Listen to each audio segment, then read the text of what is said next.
ಕನ್ನಡದ ನಂಬರ್ 1 ದಿನಪತ್ರಿಕೆ ವಿಜಯವಾಣಿಯಲ್ಲಿ ಪ್ರಕಟವಾಗಿರುವ ಈ ದಿನದ ಮಹತ್ವದ ಸುದ್ದಿಗಳನ್ನೊಮ್ಮೆ ನೋಡಿ ಬರೋಣ. ನೀಟ್ ಪ್ರಶ್ನೆ ಪತ್ರಿಕೆ ಸೋರಿಕೆ ಹಗರಣದ ರಾಡಿ ದೇಶಾದ್ಯಂತ ಕೋಲಾಹಲ ಎಬ್ಬಿಸಿರುವ ಹೊತ್ತಲ್ಲೇ ಪರೀಕ್ಷಾ ಅಕ್ರಮದಲ್ಲಿ ಭಾಗಿಯಾದವರನ್ನು ಗರಿಷ್ಠ 10 ವರ್ಷ ಜೈಲು ಶಿಕ್ಷೆ, 10 ಕೋಟಿ ರೂಪಾಯಿ ದಂಡಕ್ಕೆ ಒಳಪಡಿಸುವ ಅವಕಾಶವಿರುವ ಪ್ರಶ್ನೆ ಪತ್ರಿಕೆ ಸೋರಿಕೆ ತಡೆ ಮಸೂದೆಯನ್ನು ಕೇಂದ್ರ ಸಚಿವ ಸಂಪುಟ ಅನುಮೋದನೆ ನೀಡಿದೆ. ಇದೇ ಹೊತ್ತಲ್ಲೇ ಶಿಕ್ಷಣ ವ್ಯವಸ್ಥೆ ಸುಧಾರಣೆಯ ಭಾಗವಾಗಿ 47 ಅಧಿಕಾರಿಗಳನ್ನು ವಜಾ ಮಾಡಿ NTA ರಾಷ್ಟ್ರೀಯ ಪರೀಕ್ಷಾ ಸಂಸ್ಥೆ ಮಹತ್ವದ ಹೆಜ್ಜೆ ಇರಿಸಿದೆ. ಈ ಕುರಿತ ವಿಸ್ತೃತ ಕವರೇಜ್ಗೆ ಇಂದಿನ ಸಂಚಿಕೆ ಓದಿ. ಇಂದು ದೇವಶಯನಿ ಆಷಾಢ ಏಕಾದಶಿ. ವೈಷ್ಣವ ಭಕ್ತರ ಆರಾಧ್ಯ ಕ್ಷೇತ್ರವಾಗಿರುವ ಪಂಢರಪುರದಲ್ಲಿ ದೇವಶಯನಿ ಆಷಾಢ ಏಕಾದಶಿ ಪ್ರಯುಕ್ತ ಇಂದಿನಿಂದ 4 ತಿಂಗಳ ವಿಶೇಷ ಪೂಜೆ ಉತ್ಸವಗಳು ನಡೆಯಲಿವೆ. ಈ ಕುರಿತ ಸುದ್ದಿಗೆ ವಿಜಯವಾಣಿ ಓದಿ. ಇಂದು ಚಾತುರ್ಮಾಸ್ಯ ಆರಂಭವಾಗುತ್ತಿದೆ. ಮಠಾಧಿಪತಿಗಳು ಚಾತುರ್ಮಾಸ್ಯ ಮಾಡುವುದನ್ನು ಕಂಡಾಗ ಇದು ಅವರ ಆಚರಣೆ ಎಂದೇ ಜಗತ್ತು ಭಾವಿಸಿದೆ. ವಾಸ್ತವವಾಗಿ ಇದು ಎಲ್ಲರ ಆಚರಣೆ.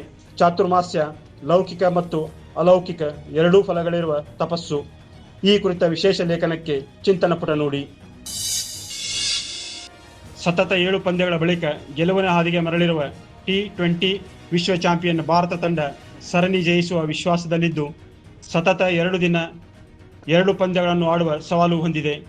ಹರಾರೆ ಸ್ಪೋರ್ಟ್ಸ್ ಕ್ಲಬ್ನಲ್ಲಿ ಶ್ರೇಯಸ್ ಅಯ್ಯರ್ ಪಡೆ ಶನಿವಾರ ಹಾಗೂ ಭಾನುವಾರ ಆತಿಥೇಯ ಜಿಂಬಾಬ್ವೆ ಎದುರು 2 ಮತ್ತು 3ನೇ T20 ಪಂದ್ಯ ಆಡಲಿದೆ.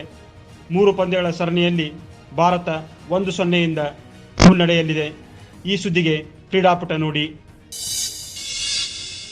ಯಶ್, ರಣಬೀರ್ ಕಪೂರ್, ಸಾಯಿ ಪಲ್ಲವಿ ಅಭಿನಯದ ನಿತೇಶ್ ತಿವಾರಿ ನಿರ್ದೇಶಿಸಿರುವ ಯಶ್ ಜತೆ ಅಮಿತ್ ಮಲ್ಹೋತ್ರಾ ನಿರ್ಮಿಸಿರುವ ಫ್ಯಾನ್ ವರ್ಲ್ಡ್ ಸಿನಿಮಾ ರಾಮಾಯಣ ಚಿತ್ರದ ಟ್ರೇಲರ್ ಬಿಡುಗಡೆಯನ್ನು ಕೊನೆ ಗಳಿಗೆಯಲ್ಲಿ ಮುಂದೂಡಲಾಗಿದೆ. ಆದರೆ ಕೊನೆ ಗಳಿಗೆಯಲ್ಲಿ ಚಿತ್ರತಂಡವು ಸೋನಿ ಪಿಕ್ಚರ್ಸ್ ಎಂಟರ್ಟೈನ್ಮೆಂಟ್ ಜತೆಗೆ ಜಾಗತಿಕ ಸಿನಿಮಾ ಬಿಡುಗಡೆಗೆ ಒಪ್ಪಂದ ಮಾಡಿಕೊಂಡಿದೆ. ಈ ಸುದ್ದಿಗೆ ಉಲ್ಲಾಸ ನಮಸ್ತೆ ಬೆಂಗಳೂರು ನೋಡಿ. ಇವಿಷ್ಟೇ ಅಲ್ಲ, ಮುಂಜಾನೆ ಮಾತು, ಅಂತರಂಗ, ಭವಿಷ್ಯ, ಮನೋವಿಕಾಸ ಕಾಲಂಗಳು, ಕ್ರೀಡೆ, ಸಿನಿಮಾ, ದೇಶ ವಿದೇಶಗಳ ಭರ್ಪೂರ್ ಸುದ್ದಿಗೆ ವಿಜಯವಾಣಿ ಓದಿ.